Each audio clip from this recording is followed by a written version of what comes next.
All right, welcome back, ladies and gentlemen. I'm Ghost, and you're listening to My Third Eye podcast. And tonight, I bring you my good friend from the East Coast, like me, New York Patriot. He also does the Occult Rejects with his co-host Lux. So tonight, I have him on, and we're going to talk a little bit about secret societies, and maybe what got him to join, and maybe we'll touch on some other subjects. So Hey, what got me to join? What got me to leave too? yeah, that too. So. Yeah. I'm going to turn it over to you, New York Patriot, Awesome. and you Thank plug you your so stuff, much. let people know where they can get a hold of you, and Thank we'll go from there. Appreciate you Awesome. coming Thank you on. very much for having me on again. Well, not again. That's right. I had you. I keep thinking. Keep getting confused. I had a good time when you came on my show. So thank you for having me back on. That was You're welcome. actually, it was wild. That was like so spur of the moment. And I thought it was amazing. Like Yeah, I well, had thank an you. awesome time. And I think we talked about a lot of things actually. Yeah, we did. Yeah, so we'll definitely be doing that again for sure. And thanks for, like I said, asking me to come on.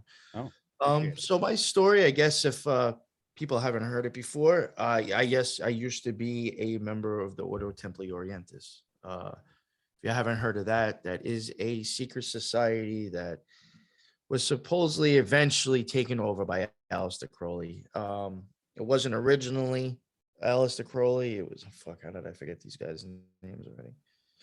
It was two other dudes. It started in Germany, and Crowley eventually took it over. They had actually read his Book of the Law and thought that he was talking and releasing their secrets, and contacted him. This is the way the story goes, if it's true. Contacted him, and it was like, "Oh my God, how do you know our secrets? You're fucking blah blah blah." And he's like, "I have no idea telling people talking about who you are." Right. And then they're like, "Oh, and I think they were just so blown away by his whatever he was saying in that book that I guess they both understood. They basically handed over the OTO to him. Originally was associated with Freemasonry, Oh, okay. supposedly. If you were a specific grade in Freemasonry, you could possibly convert over and already be at another grade. Like you didn't have to start from scratch. That's how closely aligned they were, or at least that they recognized each other, Right. or at least the OTO recognized the Masons that much, at least. Then when Crowley came in, he knocked out, I think, like a shit ton of the initiations, just brought him down to a total of 13 with Minerval and then the 12 degrees. And they're not supposedly associated anymore. I don't know if that's true or not. But that's what happened once Crowley took it over. And then he based it on the Book of the Law, and which is basically him channeling three different entities. That would be Nuit, Hadit, and Rahor Kuit. And where? Yeah, which is, Rahor Kuit, Crowley believed that we were going into the Aeon of Horus. So, of course, that's, going to be the big god for the OTO. They based it on that book and Thelemic Magic, which was like his own version of magic itself. Thelema was his thing, do what thou wilt, should be the whole of the law, love is the law, love and the will. That whole saying and specific rituals that he actually wrote, himself. I think a lot of people do actually get that confused. A lot of the magic that's done, believe it or not, for the most ceremonial magicians probably do stem from the Golden Dawn or something prior to that. But, there's a big difference between like the lesser banishing ritual of the pentagram and then the Star Ruby. The Star Ruby Crowley wrote, and it might be working a little bit different. He did not write the banishing ritual of the pentagram. He just used it because that's what he learned in the Golden Dawn or maybe the Masons or whatever. But I think a lot of people also credit him a little bit too much, thinking that like everything he did, he wrote. No, he just has his specific rituals. But, you used Enochian magic. He didn't make that up. You know what I'm saying? And he was big with that. So I think a lot of people may get a little confused. And I'm just trying to set that straight that, not everything. What is Enochian magic? Because I've heard like other people talk about ancient. Is that like the like Enochian like language? It can go to that. It's a lot of yes, the Enochian language. It gets into supposedly angels and demons. One thing I will get into, I'll just touch upon real quick with Enochian magic. I think there's also a big misconception about probably what it really is. That's some serious shit. There's a reason why the tablet is square. You have a square tablet. In my opinion, that's because now you are tapping into the male energy of Saturn. which is Mm, no joke. It's no okay. joke if you really understand what that entails and what you have to do in order to tap into that. That is like, gangster shit. Mm, And I think if somebody really truly is probably doing Nokia magic correctly and getting results, you are also going to get UFO activity. okay. And Well, you will there, think that it's UFOs, but it's really not. But okay. that's what you'll think it is. See, that's crazy because there was an episode of a podcast I listened to, and this guy, he was in military intelligence, and they were sent out to recover a craft, and he was with these scientists or whatever. Long story short, they get up to it, and um, he's looking through like his book to see what kind of language this is, and the scientist goes, "You're not going to find that book. It's that's ancient Enochian language." And then I think they kind of touch on like technology that they might have had, like they were a very advanced race of people that might have lived at one time or are still around. Who knows? Mm. I Uh, don't know a shit ton about it, but it's really intriguing. And yeah. when I I hear mean, you even I talk think about that, it, that's what brings me to mind. I think Jack Parsons, when he was doing his Babylon workings, I think there was like a heightened UFO activity around in that area. I even think maybe stuff. I mean, Crowley, he did one of his rituals in area. No, what the fuck is that? Roswell. Not what is that fucking? I can't believe I forgot the name of it.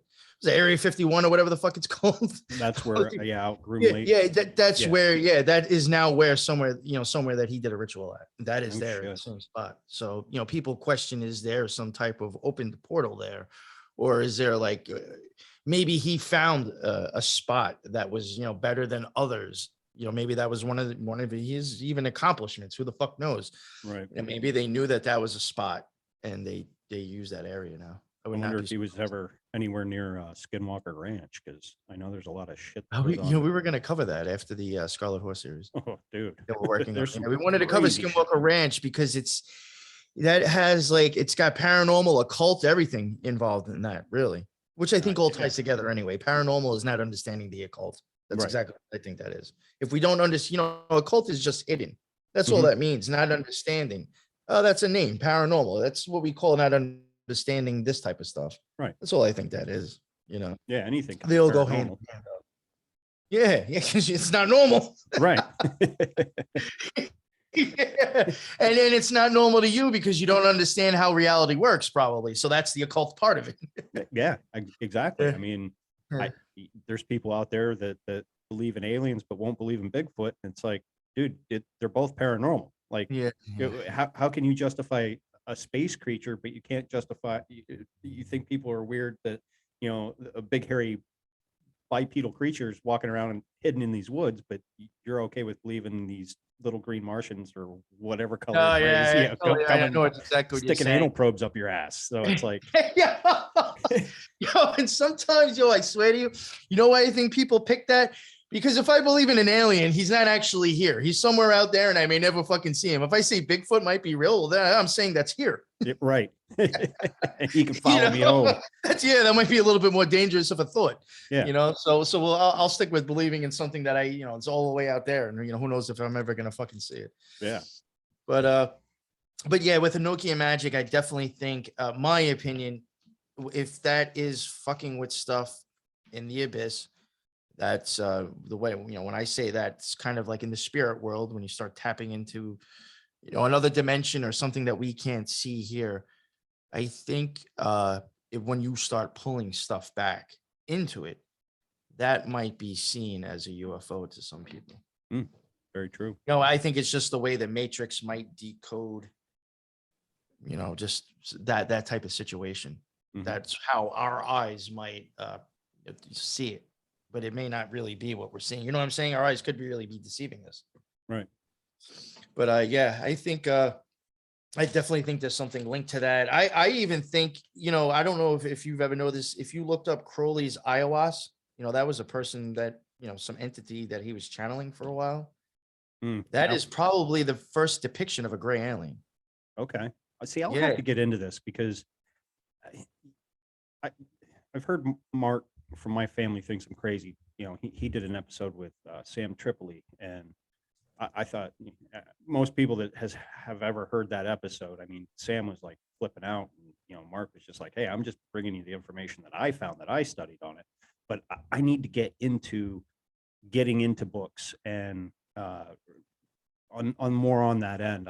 I've never been a real big fan of reading, you know what I mean? Yeah. Unless if the book captured me within the first page and a half, I could read the book. But Yeah. I've always It's been gonna be a lazy. problem with the cult books too, because I'll tell you, you have to. Sometimes it's just like you have to really rough through it and like find the few gems that you can understand Right. first. And So it may not be the most exciting thing. but that's we're living in an age where we have podcasts, so we have guests on that know about it. Hey, Exactly. great. No, you're Now I right. can hear it. I don't have to read it. I can listen to it, and that's the beautiful thing. Yeah, What but what I was getting at, I even think that Crowley drawing that Iowas thing, I mean, I hate to say it, I even think that might have given us the idea of what a gray alien is when that may not even really exist. You know what I'm saying? Now, how would that connect with an owl? Because a lot of people associate owls with gray aliens as well. And then if you See, look into like, in secret societies, that's the a owl's pretty prominent. yeah, you see now, it's actually funny that you bring that up because I've had an idea. Well, first off, I don't even think Iowas, like I said, I don't think he was really how he was presented to us.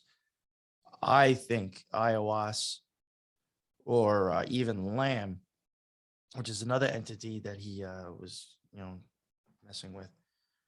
Oh no, I'm sorry, it was Lamb. Lamb is the one that looks like an alien, not Iowas. My bad. I don't want people fucking flipping the fuck out. He doesn't know what he's talking about. Iowas is the one that he channeled for the Book of the Law. Lamb was somebody else that he had channeled prior that he drew like an alien. Lamb, I do not think is an alien. I actually think it's the pineal gland. All right. I think he was having conversations with that, and that's why it is a 3-lettered word, because it fits the 3 spheres at the top of the tree.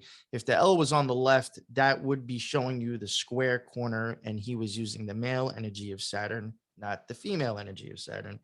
A would be the all-seeing eye, or the cornerstone, the top of the pyramid. That would be at where Kether is.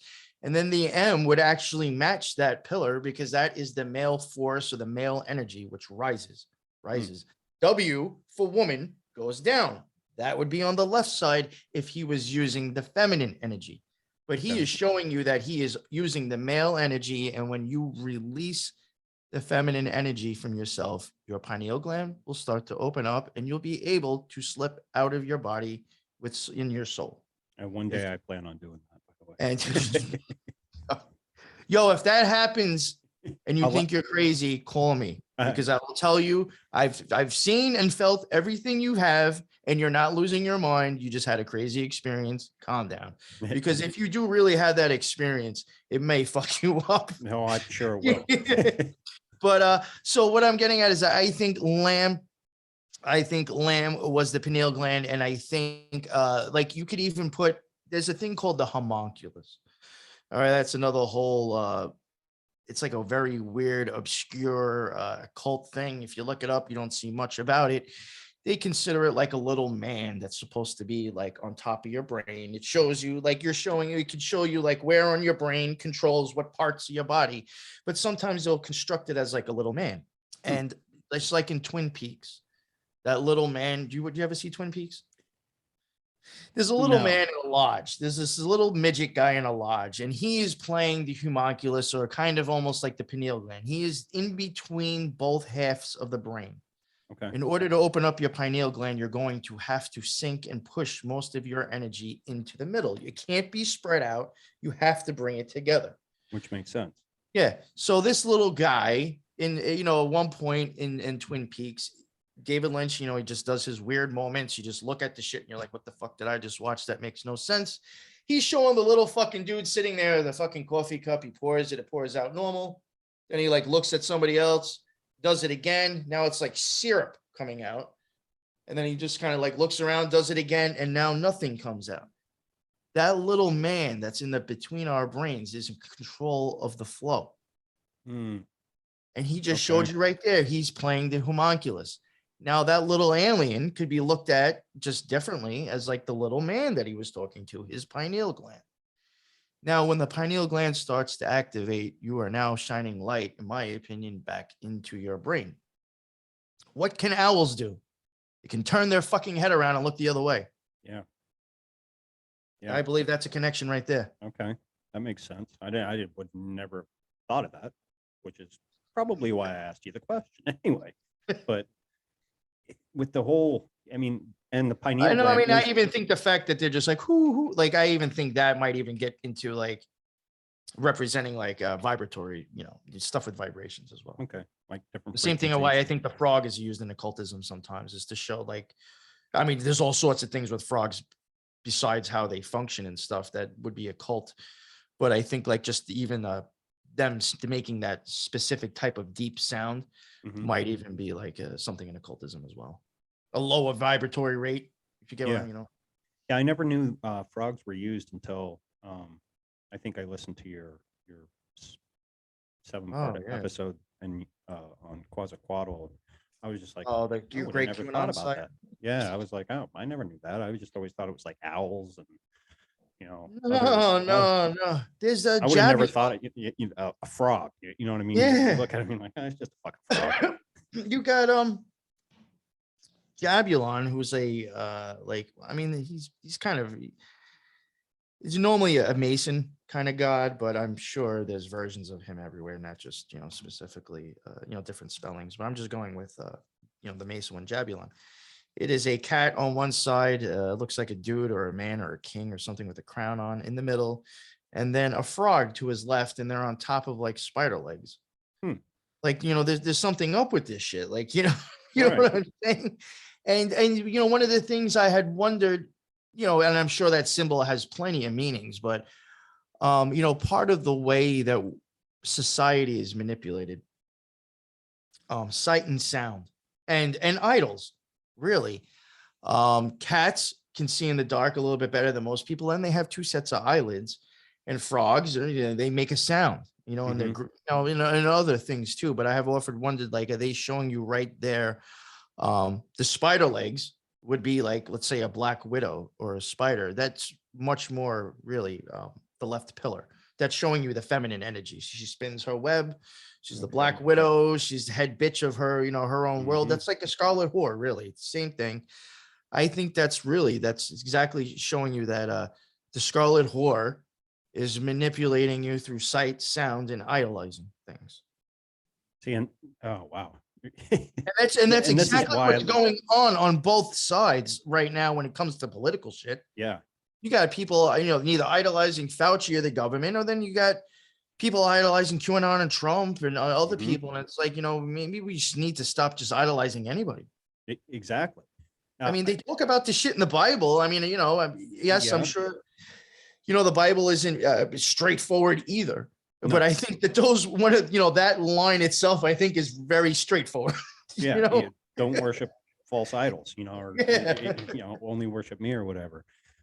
And this is why I love anytime I told you this when I was on your show, anytime I know you are on or you and Lux are on, you're going to get a fucking wealth of knowledge on this shit, because as a young kid, that was the first type of conspiracies that I was into, like the Freemasons and, secret societies, they make people disappear. They control this and they control that. And, all the secret handshakes and, all the secretism that goes behind it, that everybody wants to know, you know what I mean? So when I sit here and I'm talking to you, it's just like, I'm a little kid sitting back, at my desk, like getting a fucking education. You know what I mean? Thanks, man. I appreciate that. Thank you.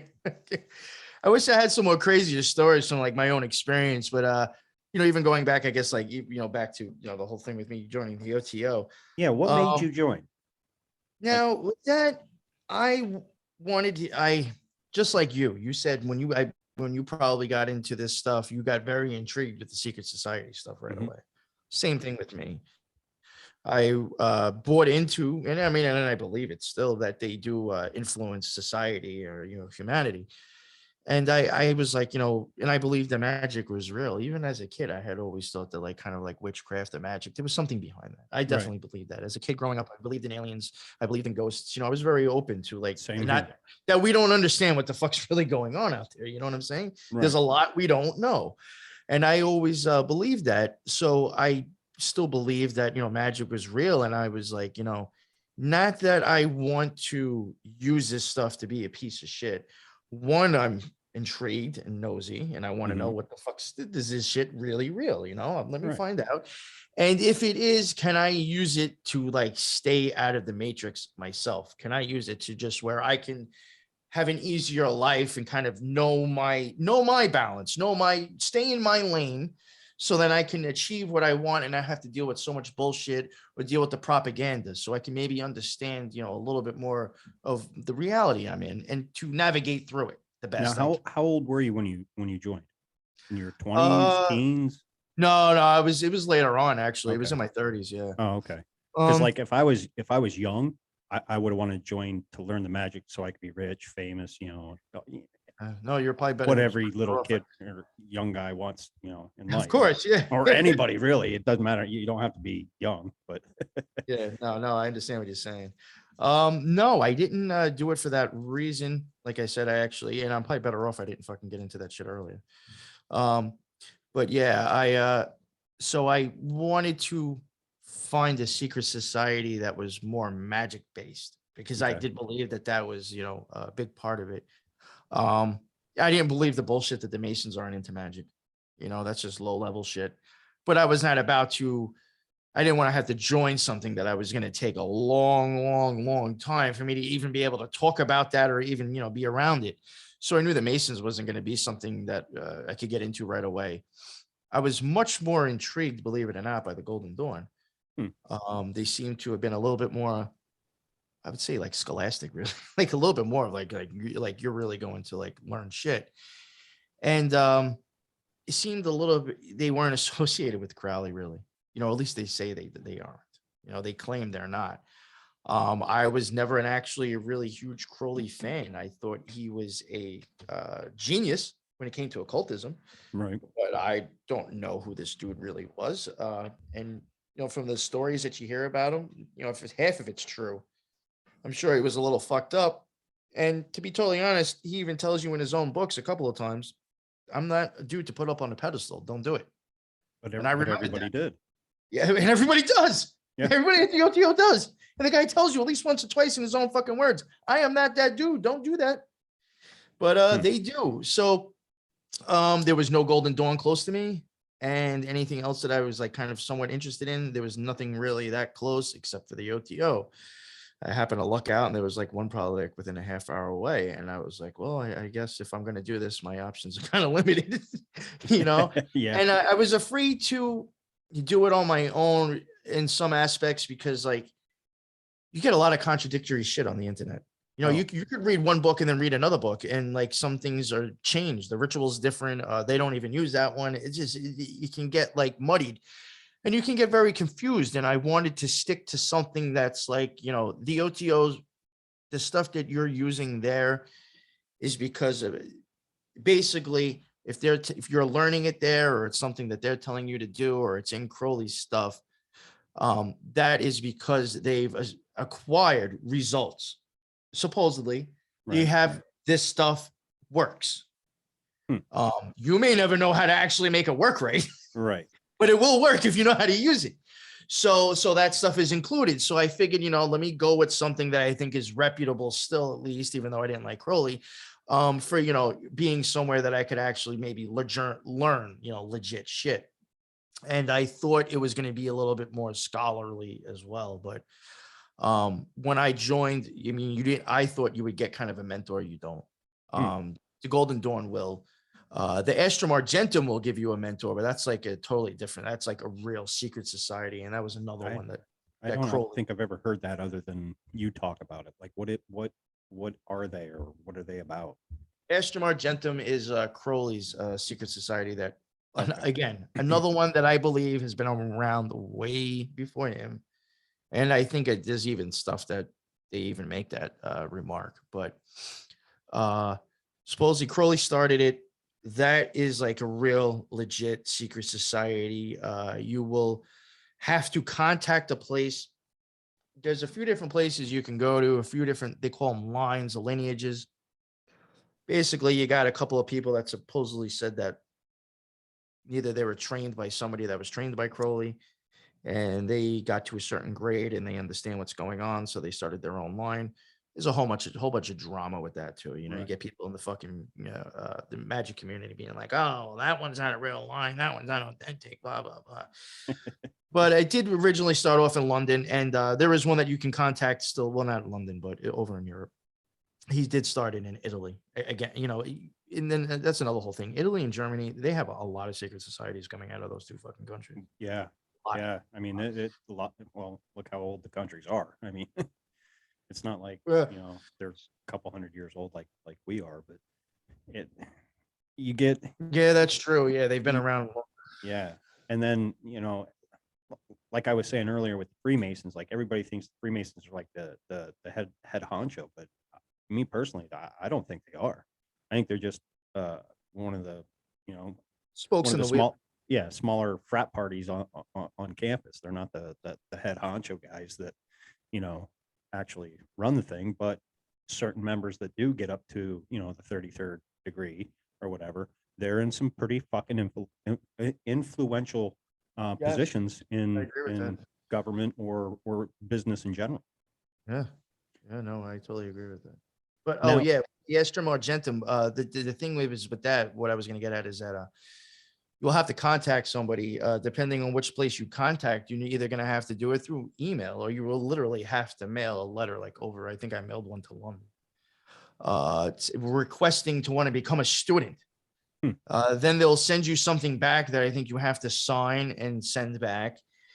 And then they give you like a list of like these shitload of books and they tell you you have to wait at least 90 days. And then if you've read these books in that time, or you could even ask for the test regardless. I think they give you like a year to take it or something even longer.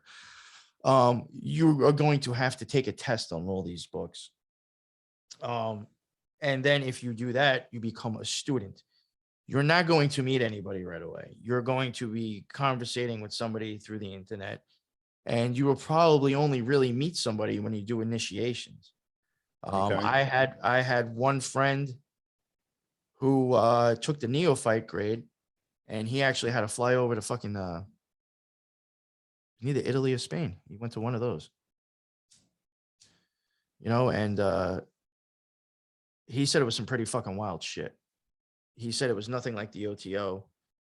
He said that fucking initiation that he took, he thought he was gonna fucking die. He said he thought they were gonna kill him, and he said that he actually like left with fucking like scratches on him and stuff.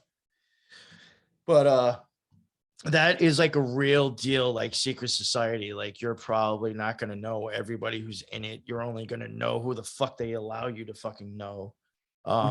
You might see people that, and that's a whole other thing. I even have, I should just fucking keep this thing next to me every time I fucking record because I bring it up all the time now and I never have it with me. I bought one of their robes. You don't have to be a member to buy one of their robes. I knew somebody who was a member who made robes for them, so I Okay. bought one of their fucking robes. Now, I was in the OTO anyway, so I mean Right. they considered us like, kind of like brothers regardless. So when you say robe, like all black with the hood, like Well, maybe like a rope belt type no deal. rope belt, but it does come down. Yeah, there's a big robe that comes down to probably like close to your ankles. The hood. Now, this is the difference with their robe. Now, the OTO, they don't have hoods. Okay. Now, the Astrum Argentum does. This is fucking wild. This is where I think, honestly, I think the whole mask shit with COVID might be coming from this. Hmm. It is a detachable hood that would fit over your head, kind of almost like an executioner. It has the all-seeing eye at the top of the head, and then 2 circles for your eyes, and that's it. There's no mouth. I think I've seen that in some movies or Probably, yeah. TV shows. Yo, hold on 1 second. Hold on 1 second. I'll Yeah. go fucking grab it. All right. Yeah. Go grab it.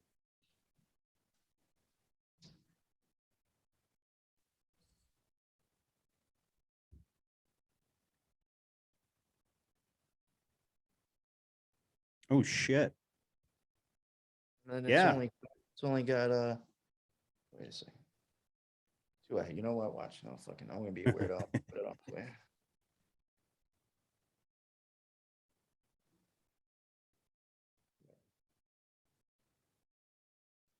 Dude, that would freak me the fuck out if if you walked into my house at night with that on and the rest of it, and you were just standing over my bed.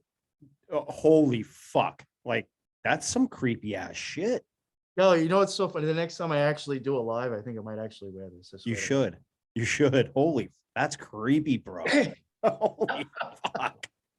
I'm gonna wear it so then those other piece of shit occultist podcasts out there that don't think people know, Yeah. they'll know that I'm legit, and I actually know that they're scum. They're pushing propaganda. Now, when you went to join, okay, now does the OTO have lodges like? Yeah. Now- All right. So yeah, when I went to go join, believe it or not, it's very easy to find these places. Because like I can go downtown and I can find a Freemason lodge, but I wouldn't know what to look for OTO, Golden Dawn, or any other, you know. I remember I've told this story before. I think honestly, if I remember correctly, there's a lodge, Blazing Star OTO. They have a lot of videos on YouTube, and I think I either messaged them or something or commented. I was like, how the fuck do I even I was like, I told them because I think they're in California or whatever. And I was like, I'm in New York. How do I find out about getting like a mentor or a teacher? Because I have still really didn't have an idea. I'm still thinking like you might actually get somebody above you who's going to help you or whatever. I'm asking stupid questions. I don't know how this shit works. And they're like, well, I'm pretty sure that, they're like, they asked me like, well, where are you? And I told them where I was. And they're like, oh, it's definitely something out there. And they were like, just go on the OTO website. And I was like, oh, it's that fucking easy. Wow. And I you would've go never thought it was that start easy. typing it in. I think, yeah. And you go to it, and and I think every country that they're in has their own separate one. Like, this is the funny shit. If you're trying to join the OTO here or whatever, or you're on the site here, it's not going to show you like link to Australia. Okay. But Australia will have their own OTO site. So it's like, unless you fucking even knew that, it's almost like decarp. I really think it's like keeping things, what's that? Keeping them separate. Right. So people don't know what everything's going on, still putting you into little compartments. But so I was like, holy fuck, it's really this easy. And then that's how I found out that the place was close to me. And then I was like, fuck, it gave you, I think it had on there, when you're looking at the lodges, it will give you some sort of like contact, either an email. So, a lot of these places have Facebook fucking pages. You'd be surprised. They all have like almost some sort of social media, believe it or not. Every Why would they lodge, do that if they want to be so secret though? You know what I mean? Or is that just it's a psyop? It's a fucking psyop. Okay. Psyop in itself. That's why I left. So it was, I was like, holy shit. So I think I contacted them and told them I looked up their calendar. They had a calendar of events, and there was a Gnostic mass coming up. And I was like, I've watched it on YouTube. So I was like, all right, I think I'll go to that. I kind of know what I'm expecting. So I think I just hit them up, and then they were like, yeah, the day of, just contact us again and we'll give you directions or the address, how to get here. Mm-hmm. And the day of, I hit them up. They emailed me back. They gave me directions. I went, and I was a little surprised by the Gnostic Mass because the one that I watched on YouTube didn't have the nudity in it. But there was, Oh, like, and this is an all guy thing, right? no, so okay, so it's co-ed. yeah, it's co-ed, and the priestess at one point, takes was removed and put up on the altar, completely naked, and that surprised the fuck out of me because I wasn't expecting that. But years and years down the road, I somehow still found myself there. But that's how I originally, that's my story of for my first time. And then I think I went to a couple of classes after that instead of the mass, but and then I eventually started getting more comfortable with the whole situation. But even when I started going, I never felt at home, I guess I would put it. I would never, I honestly didn't feel 100% welcome either. Right. The people there were very, very different than how I grew up or what I was, exposed to. You know, I grew up out not in the city. I'm a Long Island boy, you know what I'm saying? Hmm. So for me to like kind of all of a sudden just show up and get dropped in the middle of like a bunch of liberals, I'm out of my element to me. And I really wasn't even sure, something was just weird. These people are not like me. There's something off. I wasn't even sure what it was at first, and I started to realize it. But I just was never really tied to it. It never felt comfortable. So I never really thought it was going to be a lifelong thing. Right. I kind of figured I would get out of it what I wanted or, what I wanted to learn. And it wouldn't make it, some people make that shit that, the lodge that I went to, you could probably have gone there fucking once or twice a week, if not more. They were very active. Some people are there like every fucking weekend, 1 or 2 days a week. That's their thing. That's It's their, their church. yeah, or just to fit in. They have no friends. I mean, I get it. You know what I'm saying? Mhm. I mean, where else are you going to find people like that, to talk to about shit like that? Yeah. So people can get heavily into that, but I knew that was never going to be me. Not at all. And yeah, so I mean, there was, and my whole idea of even magic had changed why I went through the OTO. And that was probably some of the reasons that even kept me still going is because my idea of it changed and my reason for staying there, I guess, changed. But I was at one point I thought it was very much just of psychological shit. Like I was Mm. like, nah, you're really not fucking doing anything all that crazy. I thought it was just more of like being in control of your own thoughts and controlling yourself. And that is a very huge part of it. You do need to have that down. But so that kept me going for a while because I was under the impression that this shit just looks edgy and it's probably really only, it's not that bad. You just got a lot of fucking edgy fucking people. That's its shtick. I Right. thought that was like its fucking thing, which I do think that's its stick to a point. That's its selling point, but it's to sell to slaves. But I eventually just, once I started realizing that magic is a little bit more beyond just doing self-reflection and and doing whatever rituals and prayers and things you want to do to try to get that self-reflection, I started realizing like there is like I am neither going somewhere or something is coming here. Like there is something being tapped into. There is some kind of spiritual change going on. And I just realized that the OTO, in my opinion, was not a place to continue going to if I truly understood what experiences I was having and realizing what brought them on. Um, you cannot be a slave to really much of anything to start practicing real magic. And that counts sexuality. Mm. The OTO is huge on that. So I Crowley was just bisexual, supposedly. So now that brings in other sexual ideas. so that's funny And that's all because welcome there. Oh, you're doing your will, Mhm. uh, some people will do shadow work. And when you're doing shadow work, you're supposed to be looking at like the fucked up part of yourself and changing that. And it's almost as if the OTO kind of tells you, no, that's your will and embrace it. So like, justifying like, all right, I'll have a train run on me at an OTO convert, a Right. conference. Like, now you're justifying that, thinking that's your will and you're embracing being a fucking whore. No, I hate to tell you, you're actually just putting yourself into slavery more. Now you're a fucking puppet. You know Right. what I'm saying? It's the complete opposite. You cannot have all these different labels. You have to annihilate your fucking ego and every little fucking name you want to give yourself in order to experience real magic. This is my opinion. Mhm. And the OTO is not about that at all. It is really much more of a liberal, left pillared, leftist ideology think tank, where it's pushes the image of it really does push a lot more of a darker aspect, sexual aspect. It pushes a lot of idolizing. It kind of influences just a lot of things that go against what is needed to really have a magical experience. So, Right.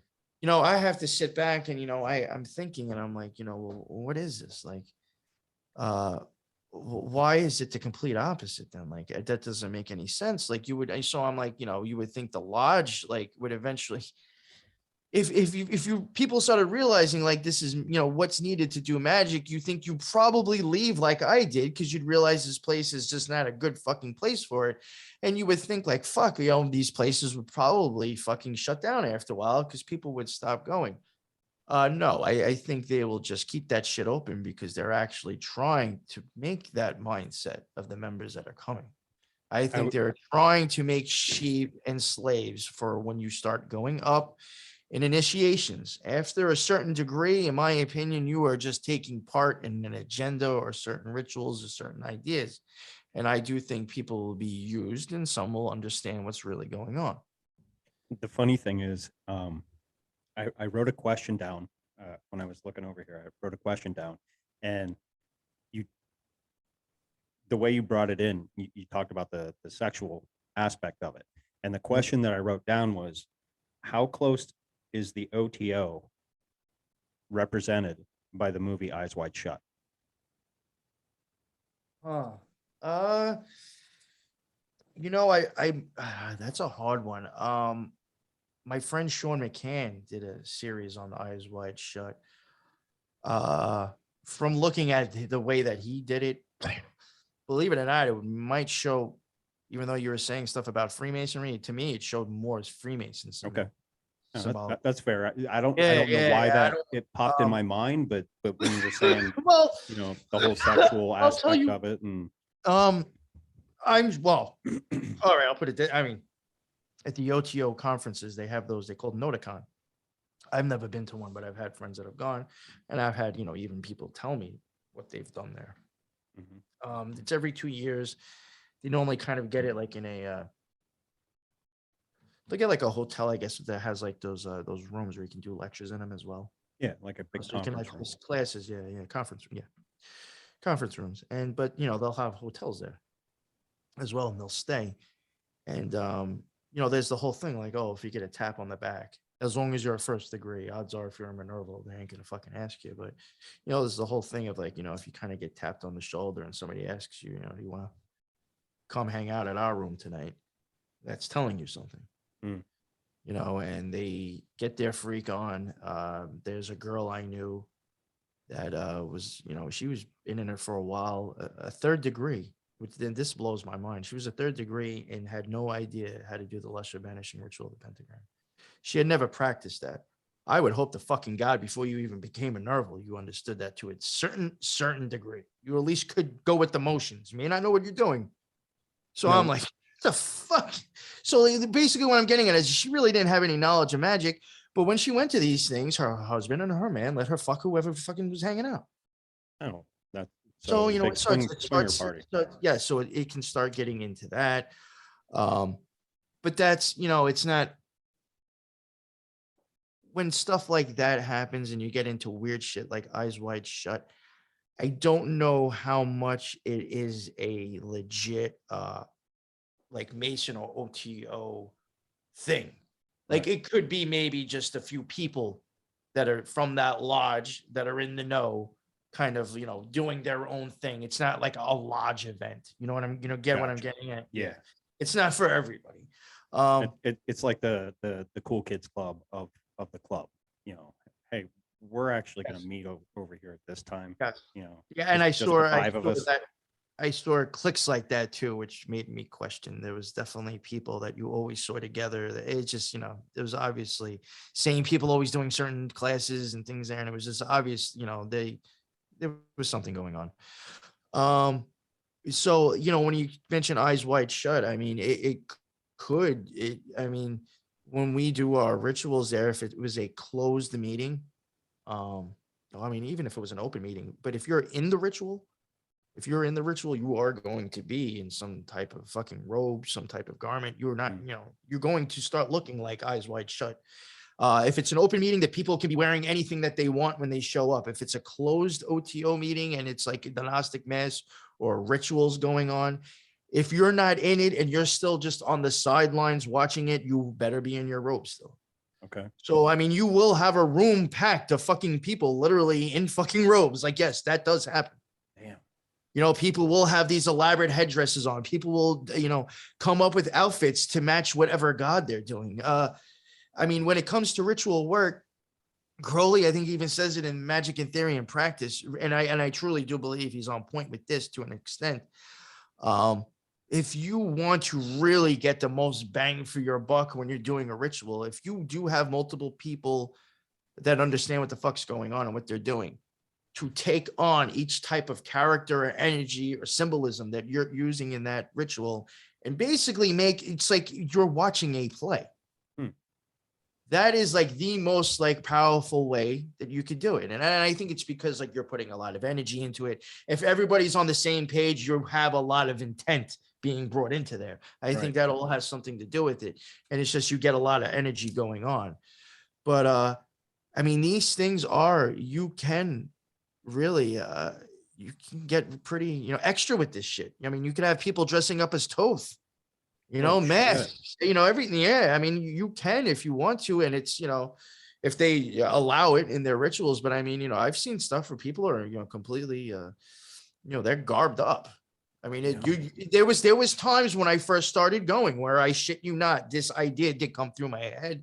It was minus the sex, but I was like, yo, I was like, this fucking shit that you see in Eyes Wide Shut. Like, I remember one time vividly. I really do remember standing there. I was in the back. I think I just became Nerval. And now Nerval is what level? It's like an honored guest. Okay. And you can start going to closed meetings. But I think at some point, like they allowed you could just dress in all black.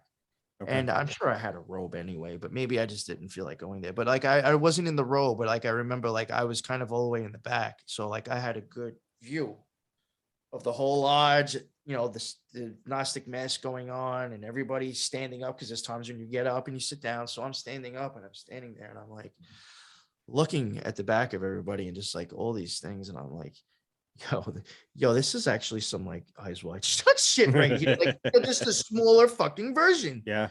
I'm like, yo, like I'm literally in that situation right now. Like this is actually fucking weird. It's just a small scale. But I was like, yo, like this is fucking real. Right.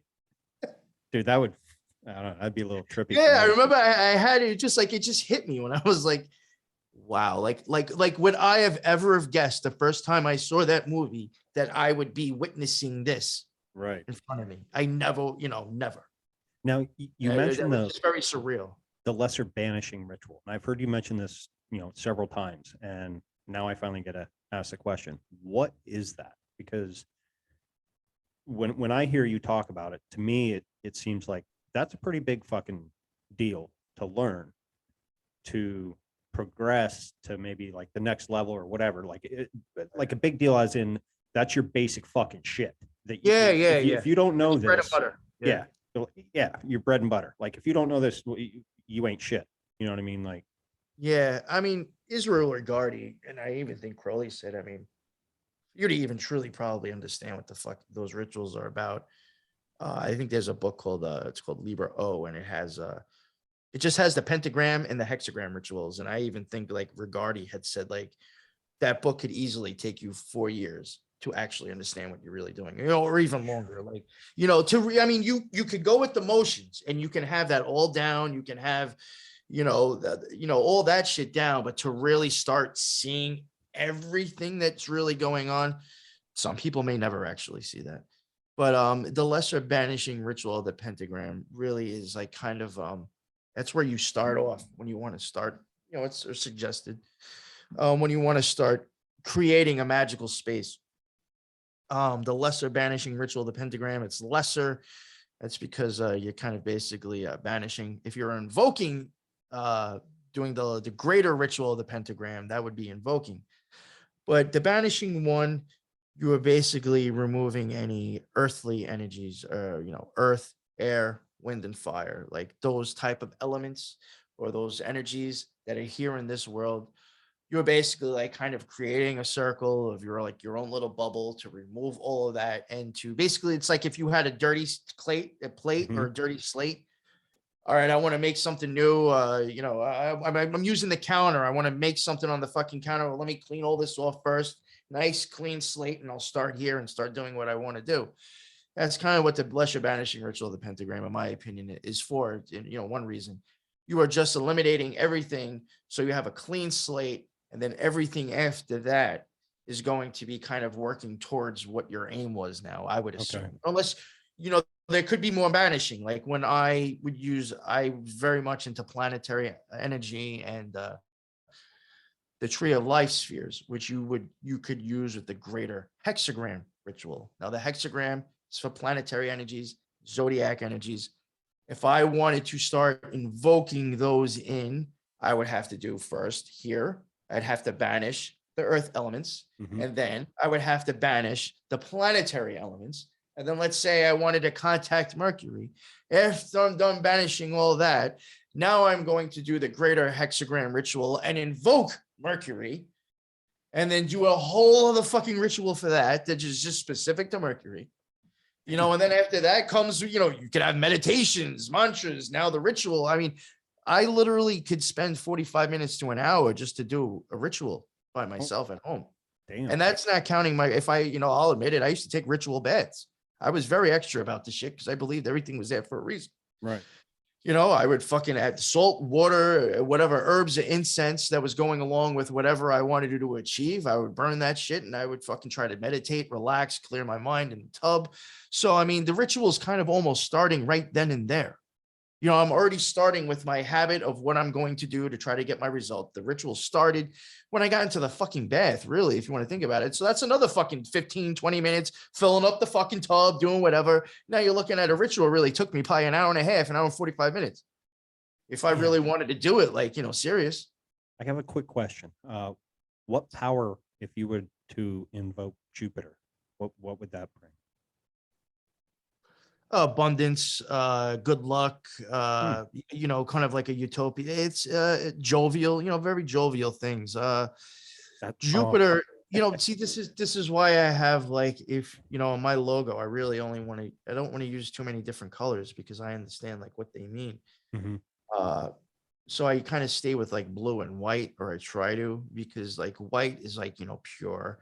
And blue is on a more positive, higher arc of the Tree of Life. I'm not trying to put, anything fucked up in my shit, honestly, or I don't want anybody turning around and being like, oh, well, look at that in his logo. He's probably trying to curse people or mindfuck people. So I've even considered, what am I putting on my shit?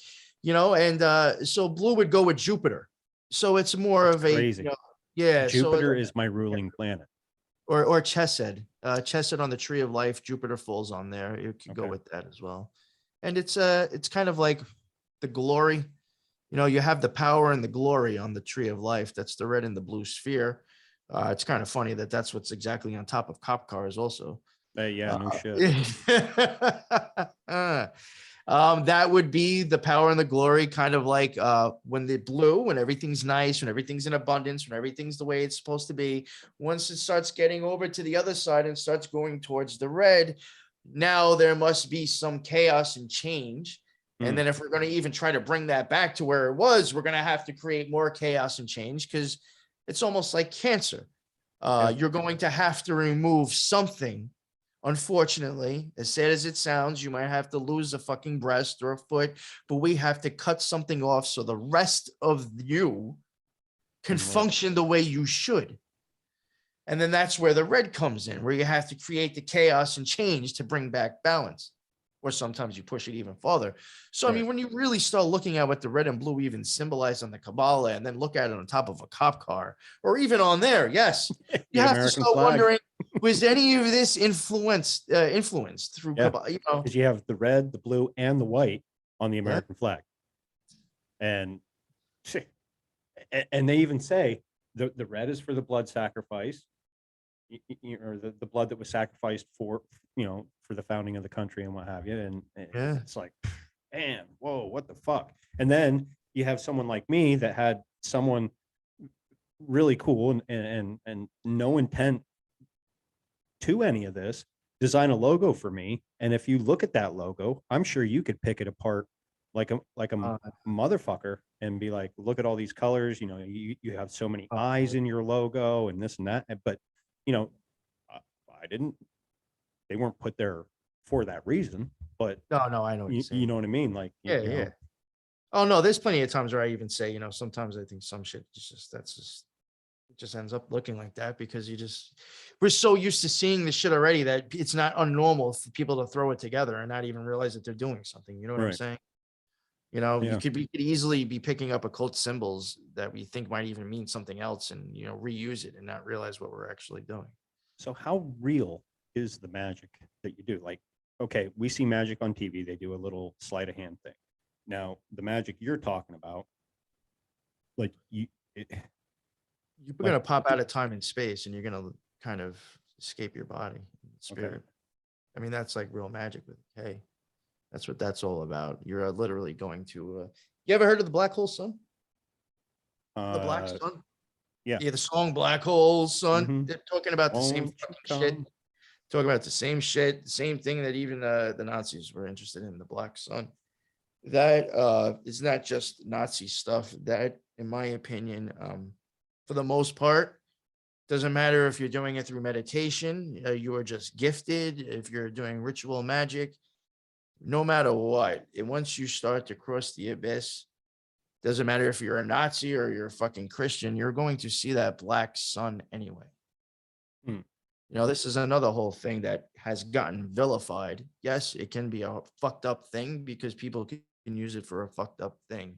Right. Just like the Scarlet Whore, we will make it sound like it is just associated with something so fucking horrible, you will just never really look at it any further and just deem it horrible. If you see the black sun in your vision, you're also coming or choosing, you have the choice to also come closer to God.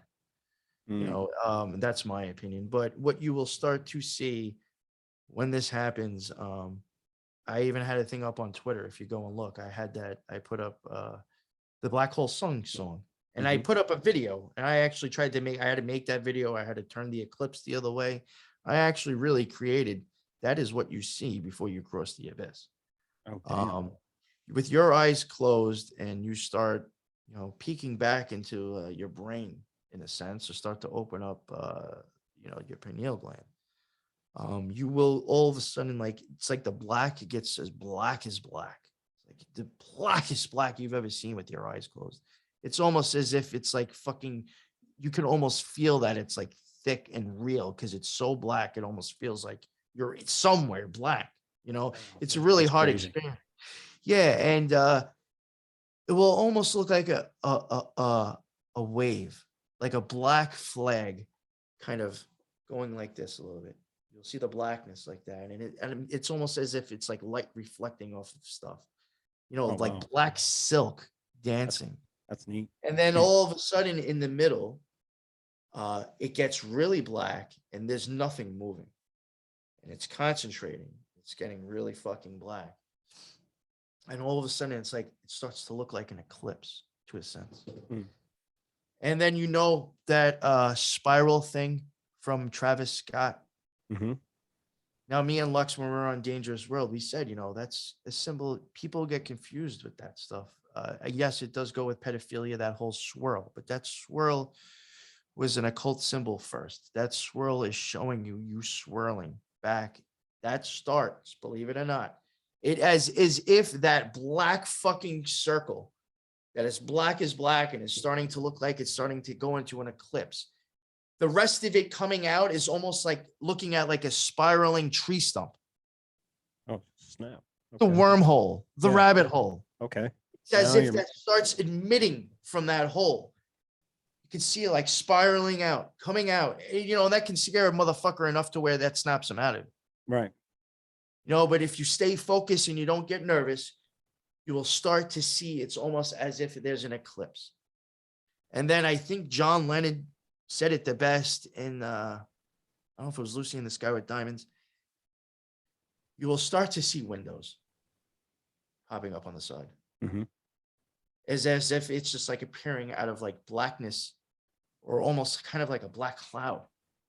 And it's like looking through cellophane. I think he says that on one of his looking through cellophane skies or eyes, Yeah. some shit like that.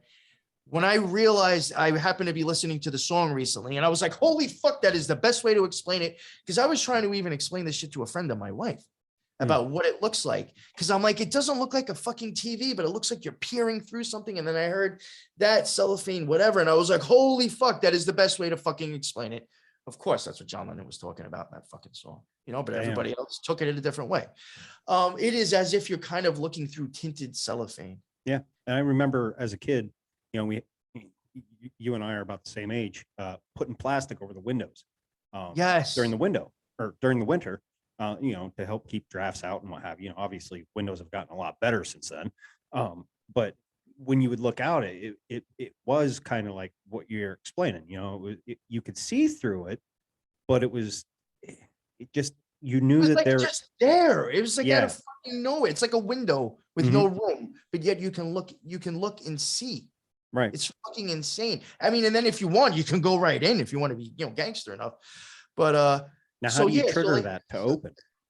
Is it like a meditation ritual or? Kind of. I mean, Okay. I'm not even done. Okay. so you can start getting those like windows popping up. I think when you start looking at those things, you're kind of veering off the path. Okay. I think that is kind of like, well, I'm going to stop and take a look at somewhere in time and space instead of maybe still, I think my opinion, if you can ignore those and just keep going deeper in, that's when you start really having the experiences with God. Gotcha. And you're not trying to peek into places maybe you shouldn't be looking at. Maybe Right. that's the whole thing. Maybe we shouldn't be looking into those windows. I have no idea. Those are your temptations, flying. I've thought that, believe it or not. Yes. And my experience. You're happily married. Oh, look at this lady that, over here. Look how hot she is. She's flirting with you. Or look at all this pile of money that you could have if you just do this one thing. Or look at this shiny car. Whatever your temptation is, maybe that's what those little windows are. Yeah, no, it's nuts. I think, it's your subconscious probably still taunting you. But so, there's been times when I have not, really even been bothered with any of the stuff on the side. And my whole mission was really just to keep going forward. And eventually the eclipse will start to look like a moon waxing. When the moon starts to brighten and get bigger. Mhm. But the thing is, the eclipse isn't going from like left to right or right to left. It's going from the bottom up. So it is as if you're actually watching the black sun open its fucking eye. The all-seeing Damn. eye is starting to open. And that, in my opinion, is when you are starting to crack open your pineal gland. And then Dude. once that shit is fully fucking open and it is burning bright as fuck, snap, you're somewhere else. You're in a 3D fucking HD TV. You're not even in your body and you're swiveling all over the place like some fucking security camera. Limitless, weightless. Every fucking fear, every fucking anxiety, hate has all melted off of you. And you're just sitting there in this awe. And you feel the most loving thing that you'll ever experience in your life. It is something beyond you'll ever, as much as I love my wife, that shit, it has its own feeling. Right. It cannot be replicated. And I truly believe, because I decided not to look at the fucking bullshit, that was actually, an experience that they call in magic on Chokmah. You come face to face with God. And I think at that point, you left the body and spirit. You said, fuck all the bullshit, even trying to get out of the matrix. And you become one with all of consciousness for a little bit. You literally feel like your body and everything and all your senses are stretched out. You feel part of the fabric of the universe. It is the most insane feeling. And it's just like this immense feeling of pure love that you cannot describe. I can never describe it. Right. And it was a beautiful experience. And then it just eventually, you wake up and you're like, what the fuck just happened? And that can scare some people. It scared me at first, it freaked me the fuck out. A lot of people talk about that similar experience when they're doing DMT or ayahuasca. I had a guy on, we did a whole episode on DMT, and it fascinating, mind-blowing. And it's like, it makes you want to, and I could see where it could get addicting, because if you are experiencing that. The reason why I stopped too, because I was like, yo, I could see this being highly fucking addictive. And for me, I just looked at it, I'm human, man. Right. I can be an asshole, the more times I keep doing this, the higher statistics of me being a dick eventually might happen. Right. And I was like, I knew I was really not gangster enough. I mean, recently I've been getting these types of things going on just from meditating now. I don't know if it's me doing it. I don't know if something's going on recently out there. And it's because there's even people I know, even fans, that are seeing the same fucking thing. I Like mean, what? and that freaks me the fuck out. I mean, I've had at least 2 or 3 like real close fans and people, people even have their own show, have been on shows, are telling me that they are seeing this when they're not even trying to, when they close their eyes at night, Mm, or if they try to meditate. right. And so that makes me wonder, is something happening? I keep holding myself back from meditating, and I don't know why. And I keep telling myself, "Oh, it's because you're too busy. You got to get up for work. I love my sleep, so I'm not going to get up early to meditate, which I probably should because I try to absorb all the good energy that I can throughout the day, and I feel the negative energy coming in, and I try to push it back or keep it at bay. And like even like last night, I went my daughter got an apartment actually just like probably a block and a half away from where I live. And she's showing me around, and she opened the attic door, and she's like, she opened it up, and she's like, "Oh yeah." And as soon as she opened it up, I said, "No, close that door, please." And she's like, "Why?" I said, "Oh, uh, uh, sorry, got bad juju energy coming as soon as she opened it up." And she just kind of looked at me and said, I call her Bug. I said, "I'm an empath. You know what I mean? I pick up on this shit." I said, I'm starting to finally understand um, what I'm feeling. Okay, before I would feel it, and then I'd get all like anxiety, like just weird. I'll tell you one thing. My daughter would be like, "Oh, Dad, you're getting twitchy," and I'm like, no, no. And I told her that, and before I left, I went over and opened it up, and I just peeked up, and immediately I got that anxiety feeling like I needed to take deep breaths, and I closed the door. I said, "Yeah," I said, I don't know what the fuck is up there, but I'm not saying your house is haunted, but I'm not getting a good vibe from going up, opening that door, and I don't even know how I got on that topic, but No, well, I'll tell you one thing. In case maybe somebody's listening and they're like, "Wow, this almost kind of sounds familiar." And there's an experience that I've had, and even experiences that other people have had, well, with this, whole scenario that I just explained. When that's all done and over, as much as I hate to fucking even use this phrase, when people start talking about these psychic downloads or whatever this shit is, that you will all of a sudden start having shit just popping off in your head, and you'll be like, you start to almost like start seeing the matrix, I think, for a little bit more than what it is. right. And you think just start clicking, and you all of a sudden you have these ideas and these thoughts, and that can scare some people. Oh, it can. You're not going crazy. That's just a side effect. It You're not losing your mind. it never really scared me, but it always put me in a state of I wouldn't say panic, but like that nervousness, and I could never understand it. Yes. I just thought it was okay. Oh, I'm being overwhelmed, And and I see, can't handle the situation at the time or this is whatever. And funny what now you're I'm saying. understanding. Yeah. I'm picking up on something, and I need my body is registering. Hey, this might not be that good, so leave it over here. Just walk away. That's all you got to do. Just hey, okay, Yeah. you're here, motherfucker. Gotcha. You stay there. I'll stay here. You want to tangle? Okay, we can try and go rounds, but I can't see you, but you can see me, and I don't know how I'm going to connect with you. But yeah, but like you will get a lot of that download stuff, and what else was I gonna say?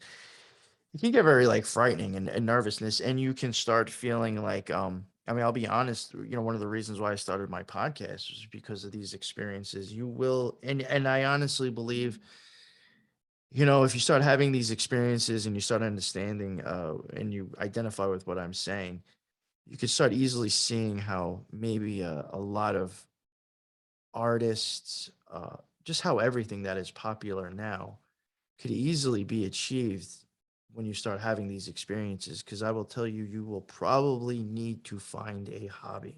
Mm. You're going to find something that you like to do. You are going to need to create something or make something, or you are going to feel like a fucking ball of energy that's about to pop. You Which, need you need to stay focused and start thinking and doing stuff. It's like legit. You almost have to burn off what the fuck you just brought back with you. yeah. And And you know the what? best That makes best way perfect to sense because I have a, an addictive personality, but I pick up different hobbies. Like I got into archery. I wanted to know all there is that there was about archery, and I wanted to be the best at it. When I was in the Air Force, I got the opportunity to be a DJ. I wanted to learn how to be the best fucking DJ that I could with what I had to work with. You know what I mean? And that happens with everything that I do in life. And I still shoot my bow, but I've moved on, and yeah. I find myself always having to move on to something new. And I can kind of contribute that to me always wanting to learn something new as well, and achieve a higher state of not necessarily consciousness, but like you know a degree of I don't even know what word I'm even trying to look for. Like not like genius, but just Oh yeah, someone yeah, more educated. yeah. And it's More enlightened. yes, enlightened. There you go.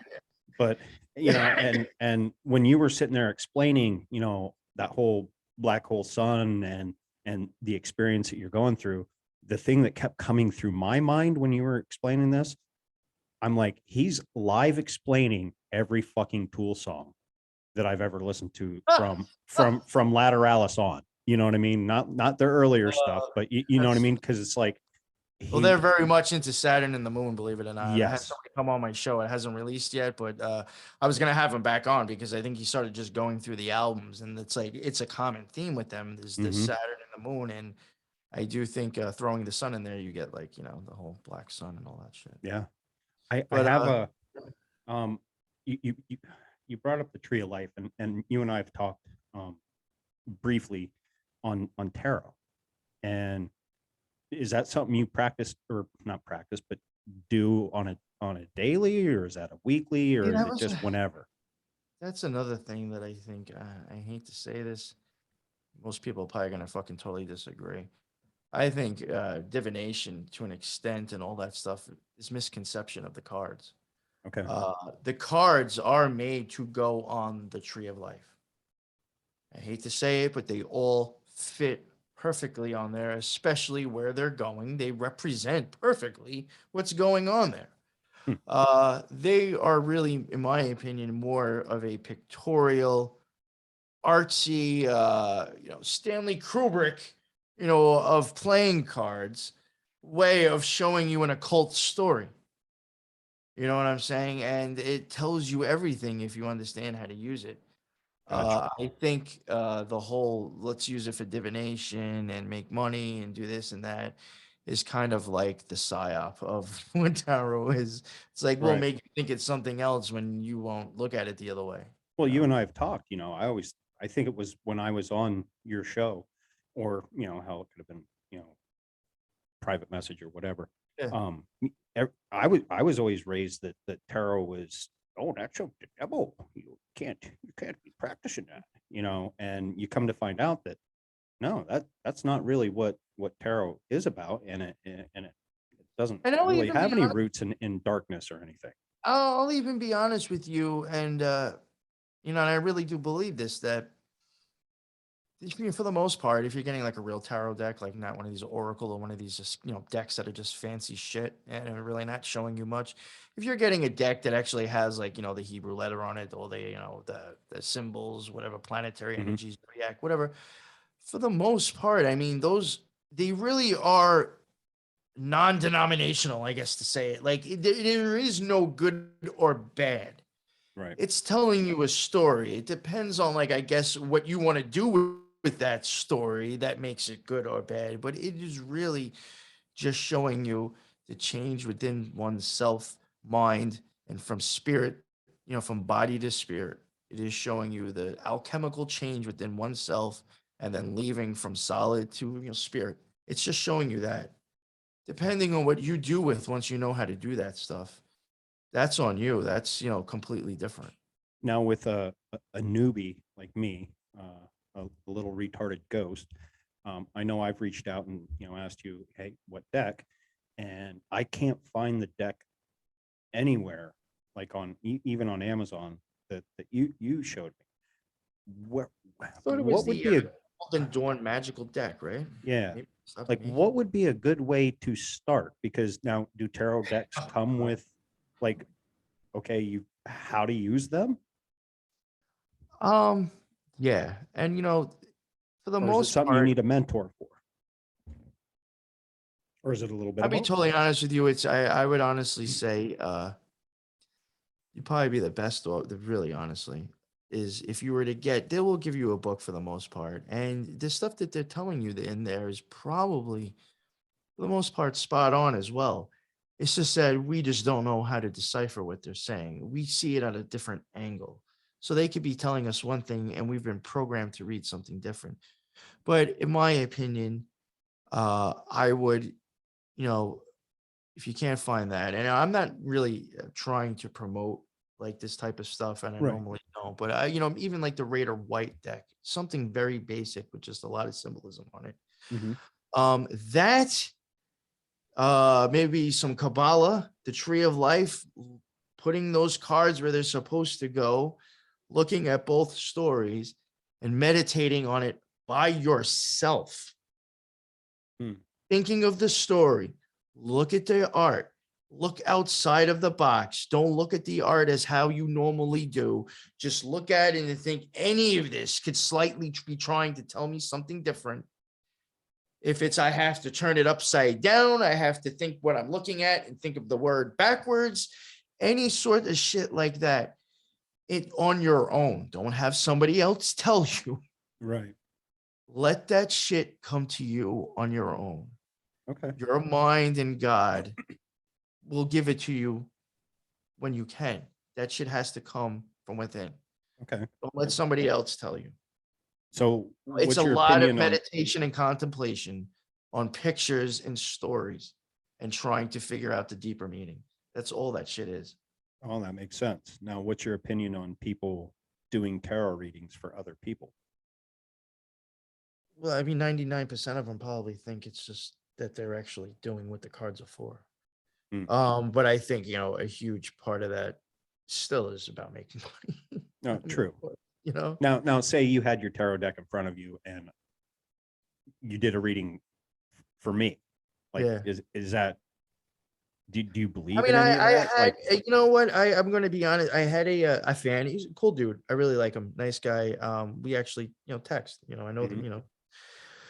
mhm, He was bugging me to do a reading, mhm, and I really don't do them like that right. anymore. And we were going to do the Scarlet Horse series. Me and Lux started working on that, so I was going to have to bust out my tarot anyway because we were going to get into tarot. So I eventually found them and pulled them out, and I was like, all right, I'll do the reading for you. And like, I really was so unenthusiastic. I'm going to be honest. I think I drew the fucking cards 3 times because Mm, I was just like, yo, this shit's so fucking boring. Because like the way that I'm going to look at the cards, it's like it would just be a spiritual fucking story. It doesn't necessarily mean anything to you. right. It's just that these are the cards I fucking pulled and I know what they symbolize for myself, and I'm gonna look at that story. Right.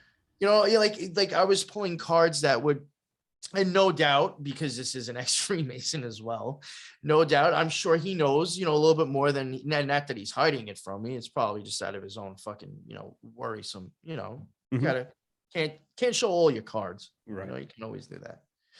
You know, uh, I drew cards that would, be saying that this motherfucker has experienced and known some shit. Mhm, And I'm just like, well, how do I know is it for me? And I right. just felt stupid trying to explain it to him, but it's like, I don't look at tarot the same way that most people do. I don't really look at it. I don't know. It's just too random of a fucking choice to a certain Yeah. extent if you're gonna start reading people. I mean, I mean, maybe there is ways of magic of getting that to work. You know, I could be totally wrong, but I really do think the more important part of tarot deck is to study it with the Kabbalah. I think that is the hidden knowledge, and the divination is more of the just, glamour and not Okay. knowing, you know. That makes sense. You know what I Or mean? it's Like, turned into that at least. At least it's turned into that. right. I mean, you Because could some turn people that will on argue that that shit does not go along with the tree, and I'm like, I can't. I'm sorry, I can't even listen to that. right. And it's, you could kind of relate it because, you know, there, I'm sure we all have, you know, denominational listeners or whatever. Yeah. You know, it's no different than a preacher standing up there and speaking a passage. Well, that preacher, No, you a know what I preacher mean? could go up there and spend 45 minutes telling a tarot card. Yeah, exactly. That's what you And, could. I could literally probably want to. I could stare at like one or two tarot cards and probably like create a fucking story about it, mhm. and take fucking 30 minutes if I was 40 minutes if I was really good at it, and you would have no idea. Yeah. And then they You stand know, up there or and I could turn it around in a different, turn it around into a positive message and trying to talk about. But you would have no idea that I looked at tarot cards to get that. right. Yeah. You just create your own version of that story. Hmm. Take those characters and you change them up a little bit, but you kind of keep the same idea. Yeah. Same I, shit. That's the same shit. I really honestly think we see a lot of movies and a lot of TV. yeah. They're telling us And the I think a lot of same organized religion story as well. over and over and over again. Why do you think we have so many fucking comic book movies? You know what I mean? Yeah. How Oh, fucking more those are all. I'm telling you, those are all occult as fuck. did They you are see telling you a Colorado lot in Danks? those movies, huh? Colorado Dank posted today on IG about uh the Incredible Hulk's original um uh, story or whatever. And I guess The there's, Incredible Hulk's the Beast. yes. He is And Beast. That's why he turns green. yeah, Because green is for the abyss. He is the male energy that has broken out of the body, and he's in charge. damn. Yeah. He was one of my all-time favorites too. Yeah, almost every comic book character is an occult idea. Huh. Almost all of them. I mean, Well, Black Widow's a Scarlet Whore. yeah, All those fucking movies. Yo, if you were to watch WandaVision, just the yeah, I first still three have to episodes, watch just that. the first 3 episodes, man, that shit's basically telling you the Garden of Eden. Really? Oh, yo, that show is fucking insane. I mean, it's telling you the whole Scarlet Whore. That is showing you the whole fucking Matrix. Just within the first 3 or 4 episodes, that shit tells you exactly what the fuck is up. They told you some real fucking shit that was presented in a way that nobody understood it. Nobody saw it. Damn. That is one of the I'd say that, and Under the Dome, and even Twin Peaks. All those shows are really telling you a fuck ton of shit, but do it in such a crazy way you will never understand it. So going back, he posted Marvel's first Hulk just stole Venom's movie origin. And then he linked I'll just read it. It said Immortal Hulk's introduction of the first Hulk takes its inspiration from Venom's movie origin. Immortal Hulk, Time of Monsters, tells the story of Tammuz, which goes to Nimrod or Baal, a prehistoric young man who was the first person to experience the consequence of exposure to gamma radiation. Unlike Bruce Banner's centuries later, Tammuz gained his powers thanks to a mysterious meteorite, which also happened to be the way Venom arrived in both Spider-Man 3 and 2018's Venom.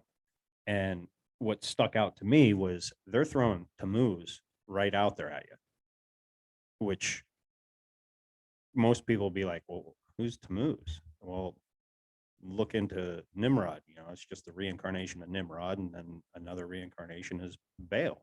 And it's just like They show Baal symbolism in WandaVision, yeah, too. Yeah, and most people, oh yeah, that movie was great. You didn't see all the symbolism of all this other shit? What are you talking about? You're fucking crazy. Ah, fuck off. You know what I mean? And Yo, it's that like, this is one of the reasons why when you if you were when you watch it, because I'm sure you'll watch it. You went through the Q series. I can't see why you won't watch the Scarlet Horse series. It will be 4 episodes though. I think if I think if you pick up even just a little part of it, you'll see how that story of the Scarlet Horror is really in like almost everything. Mhm. So you And touched on. and the way they're depicting it Mhm. is really a lot of why society is probably the way it is. It's all being very much the left pillar. If the Scarlet Horror is in charge, that is because the king is gone. That means the male energy has been completely wiped. They're not ruling together. It is full forced feminine side rules, structures, chaos, sexuality, all sorts of crazy shit. It's the Everything same we're thing we seeing see today. fucking now. Yeah. Yes. So, that is why we're covering it because one, it is something that is constantly like, I could probably just start naming anything really. And put, Game of Thrones. That's every one of those major women was all a version of the Scarlet Whore. And Mm. there's different aspects of her. There's a younger, the maiden, the old wench.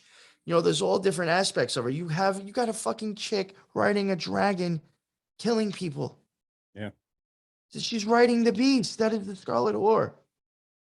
You got that fucking, the Lannisters, bitching red, losing a fucking mind, trying to control every situation, killing people, going nuts. She's the fucking wench. Mm. They're telling you some of these movies, some of these shows literally are just telling you the Scarlet Whore, but in like 5 or 6 fucking different ways. And they have a different storyline for each one of them. That's why they do so well. That's why everybody notarizes these things. And they say, oh my God, that was great. This director's patting that guy on the back. Because they're like, holy fuck, how did you do this occult movie and nobody fucking figure it out yet? Which You're is fucking amazing. which This is is probably why they're getting awards is yeah. because of that shit. And here's the crazy thing. That's why how you're like, how the fuck did this movie get an award? It sucked. It's Yes. because you didn't understand what the fuck it was telling you. Mm-hmm.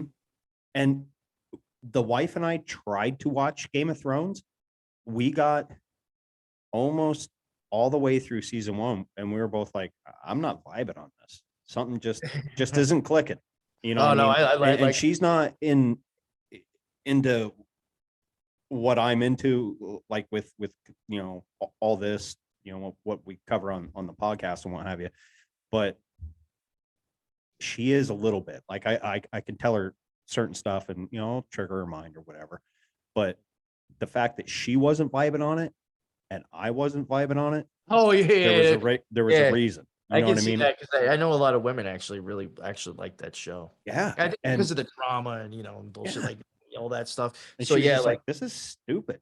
But yet I'm like, but you love Lord of the Rings. And she's like, I'm just not, I'm not, there's something about this show. I'm not catching the vibe. I'm like, okay, all right. I'm not really either.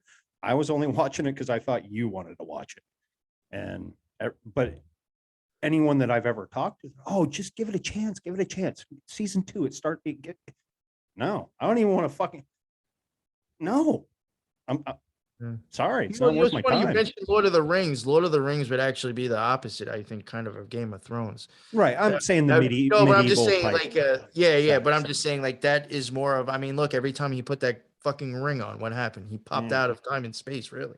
Yeah. So but it was showing it in a male version, so that could have been, King of the Rings, really. You know what I'm saying? Yeah, That could have been a way of showing the right pillar, the male, the projective Mhm. energy. That could just be a story of showing that type of energy crossing over, or that one being in charge. But it's a pretty much, it's Now almost is the same story. They're always showing you how the abyss is crossed and come back, or something like that. The Great Gatsby. Believe it or not, watch that movie with Leonardo DiCaprio. That's something I actually want to cover. It may sound silly. That movie shows you a shit ton of stuff. Hmm. It's insane if you know what you're looking at. you need to watch the new Netflix original with Ryan Reynolds and The Rock. Yeah, Oh. I forget the name of it. Red Line, maybe something like that. But I, as a novice, was picking out shit. I could only imagine someone with your knowledge being like, dude, like, yo, hey, Are you seeing this? Like, look right No, there. Right there. They're telling you. You know what I mean? I'm like, you know what's funny? I'm like that with everybody on and if you don't mind, actually after this, I'm gonna have to get going. Okay. Sorry about that. Oh no, you're fine. Midnight Mass. Mm-hmm. This is gonna go back again to my own experience. And might be, I'll try to not be too long-winded about it. Before how I was saying that, when you have these experiences of crossing over, you feel like a ball of energy. You have all this downloaded stuff. It can be very frightful if you're not understanding what's going on. And then that lies a whole other problem. They talk about a lot in the Kabbalah. You have the sun in the middle. Yes, you need to be there first before you cross over the abyss. You need to be balanced. You need to be king of your own domain. You need to be in control of yourself, because when you come back, when you have this mind-blowing experience, if you get any anger or hate or any of that shit, it is going to feel like the weight of the fucking moon crushing your body, because it is a vibratory rate that your body is like, yo, I don't want this now. And it's going to fucking hurt. It can bring on anxiety, paranoia. It can really start fucking with your head. But fuck. Oh, so Midnight Mass. But the thing is, you'll be okay. It's just that when you come back, I think that part of being balanced in beauty, that is where it really comes in. That you better make sure you're going to be a balanced person when you come back, or it's going to hurt. Right. You're going to feel that shit, and it's going to fuck with your mind. So if that starts to happen, start thinking of things you like doing when nobody's watching. If you like to fucking clean your house and fucking sing and dance like a fucking idiot, go do it. It's going to get you out of the mindset you're in, and you're going to burn off energy, and you're going to move. Right. You're going to need to find something to do. Start fucking writing. Write down the thoughts coming in your head. You're going to have to find something to focus on. You're going to have to take that amazing experience that you had, find a way to put that into something, and just give it out.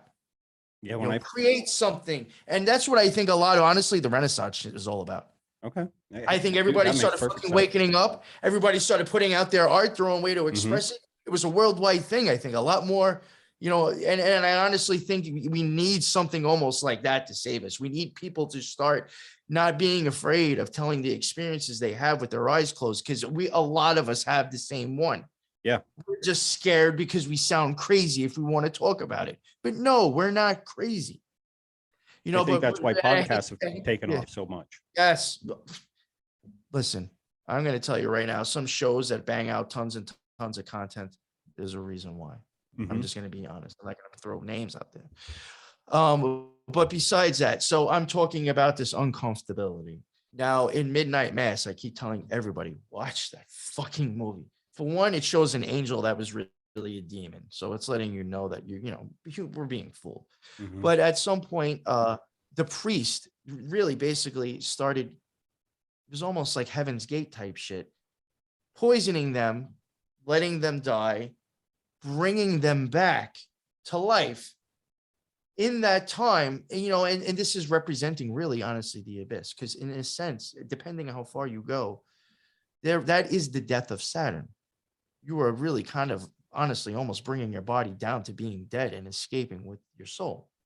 You are leaving the flesh. That is the death. You've gone from flesh to spirit. So that being in Midnight Mass, to me, is showing you somebody crossing over the abyss. They come back and they start going fucking insane. They start getting like vampires. They just start fucking going nuts and animalistic. It's because they have no idea what the fuck's going on. Right. They have no idea what they're experiencing. They're scared, and they feel like they're going fucking crazy. And I could easily, I honestly think a lot of serial killers are all MK Ultra gone wrong. Yeah. These motherfuckers were too pent up with whatever they just did, and they looked for anything to release that fucking vibration and that energy, and they did whatever they fucking had to try to feel better. Or did what they knew, what they were, or were told to do. Yes, that they were comfortable with. Oh, hey, I know how to kill. I'm Yeah. gonna go fucking do But that. I mean, not, and I really, and I'm saying this, and I'm being honest. It was not a thought in my mind to do it, but when I was like trying to find what I needed to do to feel better, I remember that crossing my mind.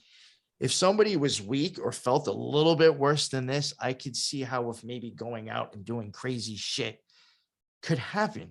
Because one, you snapped your mind, and now you just need to let go of whatever's in you. Who knows what somebody who's lost it will do to release that energy? Mhm. So I could see how, like, maybe, what if this stuff is done to people on purpose? Why So they wouldn't you? act out like this. You know what I'm saying? And when I started having those experiences, we'll wrap it up, I guess, here with, why I left the OTO is because that place did not seem like a good place for me to be going back to and explaining these experiences to, because I was afraid that I would be taken advantage of. Yeah. And Fuck then that. you'll end up becoming one of those vampires in fucking Midnight Mass. Damn. So Mind fucking blowing. yeah. I love talking to you anytime I can. Yo, thank you for even, I've really never gone into that Black Sun experience. That is actually the first time I've ever gotten personal about my own meditations and shit. Well, that's good because Yeah, I was gonna do that at the end of the Scarlet Horror, but I guess this will, this will probably be out before that episode comes out. But I don't care. But I have yeah, one it quick was question. good. It's good for me because I honestly do think other people, when I explain this, some people might identify with it, and Yeah. I'm hoping it makes them feel a little bit more sane, a little bit more better, and understand like it's not you. It's this is magic and the shit's real. You are just closer to the veil than maybe others are. Right. I have, Because people do this naturally. It doesn't have to be done waving around a fucking wand with an altar up, No. praying to whoever. This can be just you, God, and your eyes closed. Yeah. Like you had me on. That was the first time anybody ever fucking interviewed me. I was nervous as shit. I opened up about, some personal stuff, not super personal. And then Davey Wavy and I, from the Red Pill Cartel, did a swap cast about paranormal experiences. Oh, And- yeah. I hosted yeah. that. I hosted that on I thought that was great, though, because you guys talked about real shit. Yeah. That's why I put it up, because I truly believed you guys were actually, bearing some of your secrets or, things. Yeah. And my daughter That's listened why to I it, wanted to and use she's like, that, 'cause Dad, I thought that was so authentic. yeah. She goes, Dad, it took you how long to tell me that you went through some of those and some of what you said on there, I didn't even know about. I said, I don't, I'm a very, I think it's my upbringing, B, my military experience. I'm a very guarded person, very guarded. If I'm sharing something, it's because I trust you. And on the other hand, I can't see my audience. So to me, I don't feel like I'm being weak. You know what I mean? And I know what you're saying. Yeah. So, but like you popped my cherry with, hey, come on my show. Like you said, very last minute. It was fucking awesome. We talk here and there, almost on the daily. Yeah. It's great. Oh, great. Yeah. Dude, the energy always flows, and it finds its way. It finds its way home. Synchronicity. Where it needs to be. I definitely see it happening a lot more recently with meeting. I think, just coming in contact with certain people, certain subjects that we covered. I see a lot of things coming together, and it's looks to be in a positive sense. So it's very nice to see these things. Yes. Now, I have one quick question. You Yeah. don't give a huge elaborate answer. Yeah. Is I'm the sorry. Scarlet Horror and the Whore of Babylon the same thing? Yeah. Well, she's in the Old Testament, so she's going to be in all three Abrahamic religions as well. Okay. But I mean, there's versions of her. I'll just say there's versions of her of probably every pantheon and every religion and every spiritual idea. It's just they just depict her a little bit differently. Right. I would say I would say probably every some type of faith, whatever idea, there is a version of her in there somewhere. If there is a goddess at all in that idea, she's there. All right. So unless you have in the middle kind of religion that is all just fucking men, she's there. Right. I can't wait for that series to come out. By the way, what you and Thank you. Lux do over at the Occult Rejects is Thank you. I appreciate that. awesome. And you alone on just your show it opens my mind, and just you have good guests on, and I try. and I Yeah. love it, and I look forward to every new episode and Thank you, and what brother. have you. But Thank you you. I know, appreciate that. it's it's great to be have a little foot in the game, I guess, Oh yeah. to be able to talk to people like you and others. I'm just that- another moron with a mic, man. Yeah, I'm no different than anybody Hey, else. I'm just a fucking. I just got tard over another. I just got a different story out of the puzzle. You know what I'm saying? Yeah, That's yeah. all it is. We all got our pieces to the puzzle, man. Yeah, the big piece, the big puzzle of. Yeah, We're all fucking retarded in our own little We're world. all trying to figure this shit out Yeah. together. You know? You got it, man. That's right. Well, hey, plug your stuff, because Thank you didn't plug where anybody could find you in the beginning. Oh, I yeah, think we kind of fucked that up. fucked. No, it's all right. It's all right. Yeah, the NY Patriot Show. I have my own show. You can find that on BitChute, Rumble. Got taken off of YouTube. Yeah, I and heard all, you got all fucking. major podcasts. Yeah, I kind of pushed. I was pushing the envelope. I was I was doing the Ninth Gate with Sean McCann. Mhm. The third part, we showed a lot of the movie, so they took it down the Mm. first time. I for the first and second part, they also took it down the first time, and then I kind of I just think threw my logo over a huge part of it, and then it accepted it. Okay. So the third time they took it down, I tried to do it again. They took it down. And then I tried to live stream it. They took it down and said, fuck you, dude. You're out of a fucking. So, I mean, sometimes we do stupid shit, to actually lose our accounts. We do. And but, I gotta admit, last week on the side project I do, Talk at the Tavern, you being taken off YouTube that fucking quick with what you were doing was like some of the first shit we talked about, and I don't even know if I hit record before we even talked about it. Like That's everybody's awesome, like, though. dude, NY Patriot just got taken down. It was like 2 fucking days, boom, done. yo, and you know what sucked about this is the craziest shit. People, believe it or not, I do think if you know how to present yourself well, I think you can get away with saying a lot on YouTube. I Mhm. really, you just know how to fucking work around it. And a magician would know how to do that. I pushed the envelope a little bit too much. But believe it or not, I was getting more, I had more views and more subs on that than BitChute or Rumble. Wow. Like my YouTube started fucking taking off. It was actually, doing well Right. for me, compared to my other sites. And that's what bothered me the most. I was like, fuck, I was like, for video stuff, that was actually my most active platform. Yeah, I was well, like, that's my damn only, it, man. I was like, video fuck. thing. I was thinking about going to BitChute and Rumble, but as someone that has tried to look at content in the past on BitChute or Rumble, I liked it, but we're all used to YouTube and how Yeah, easy it what's is. funny, You know what I mean? At one point, Unfortunately. I was going to actually stop all the video shit unless I needed it, and it just sucks. I was going to just leave YouTube because I use Spreaker, and Spreaker Mhm. will turn your audio into a video on YouTube for you. Hmm. So I wasn't even gonna fuck with the video shit anymore because I was just like, the listens on the podcast is doing fine, YouTube's doing great. I hate fucking with BitChute and Rumble. I was just going to just do the podcast and let it make the video to YouTube and just leave it like that. And then I lost the YouTube, so now I'm like, fuck it, I guess I'll just stay with the other ones. But yeah, I got You'll get that. it back. Yeah, I thought about it. I might have somebody make one for me. But yeah, so I'm on BitChute, Rumble, all major podcasts. I'm also on Odyssey as well. Sometimes that's not all up to date. It might be a couple of shows old, I might have to upload a few every once in a while because I forget. I have that. And then the Occult Rejects were on BitChute, Rumble, and all major podcasts as well. Nice. Yeah, and one thing I will add, we do have the video cast on Spotify. So if you watch us on Spotify and we do have a video up, because sometimes with the Occult Rejects, we have to we have a lot of shit, so we have video. You can watch it if you do it through Spotify. Oh, that's nice. I'll have to keep that in mind when uploading some of mine through Spotify. Yeah. Well, I think you might have to sign up for it. Yeah. Sign up for it, and I think it took us a week, and we got told you're good to go, and we just started doing it, and it works. Yeah, hey, because like you said, I I only audio listened to the Quetzalcoatl series or whatever. Oh, but see, I mean, for the most part, but some of the other episodes that you did, you guys were throwing stuff up on the screen, and it's like, man, I wish I Yeah, yeah. wish I You could know, be watching this right now, because yeah. I mean, visually and through audio, you obviously retain more knowledge. exactly. That's how magic works. Mhm. No, No, but focus, focus.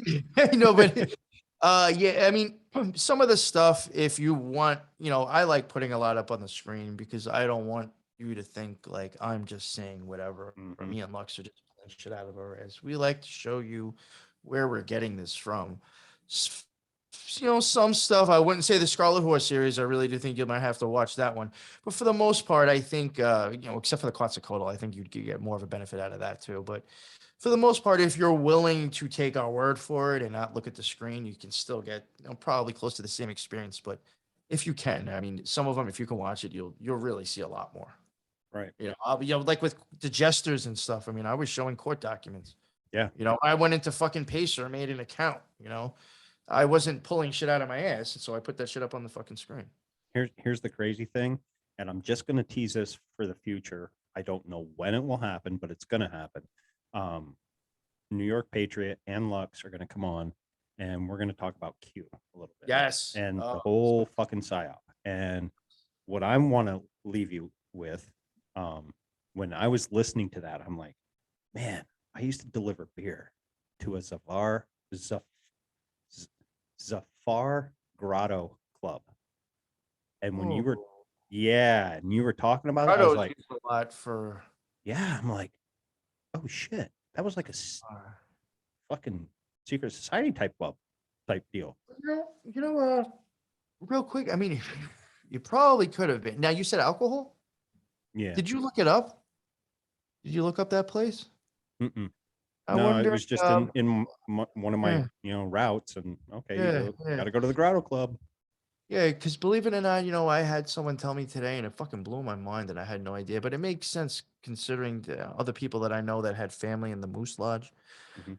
No, and then I gotta go. I'm sorry. This Yeah, dude we was keep telling me doing this is crazy though, and it makes sense. And I was like, holy fuck! A friend of mine, that Mason, ex-Mason, sometimes will drop me some jewels. And we were talking about stuff with masonry today, and he said, believe it or not, he says, you'll probably never believe this. He says, but the Elks in the Moose Lodge has the most members out of all of masonry. And I was like, what? I knew that Moose was kind of like, Gacy was in it. So, I mean, some people might have known that, but like, Well, you yeah, really, the Moose was promoted as like helping orphans and shit. yeah. Now, this is what he says. And I know this because other people that I knew that had family members in the Moose Lodge, what do they always remember going if they went as a kid? Their fucking parents dragging them there so their father can have a few drinks with their fucking friends. They have bars in their lodges. Mm-hmm. So now, even if you're a jester or a shriner, if you want a safe place to go have a couple of drinks and talk about whatever you want to talk about around people are going to keep their mouths shut, you can have meeting places within your own lodges, and people can't come in unless they're a member. These are safe havens for people to talk shit and do whatever. Mm-hmm. Hell, ours, like, holy fuck, I never would have thought of that. No. And yeah, that makes a lot more sense. My parents, when we moved out here, became a member of the local Moose Lodge in the one town. I don't live in that town anymore.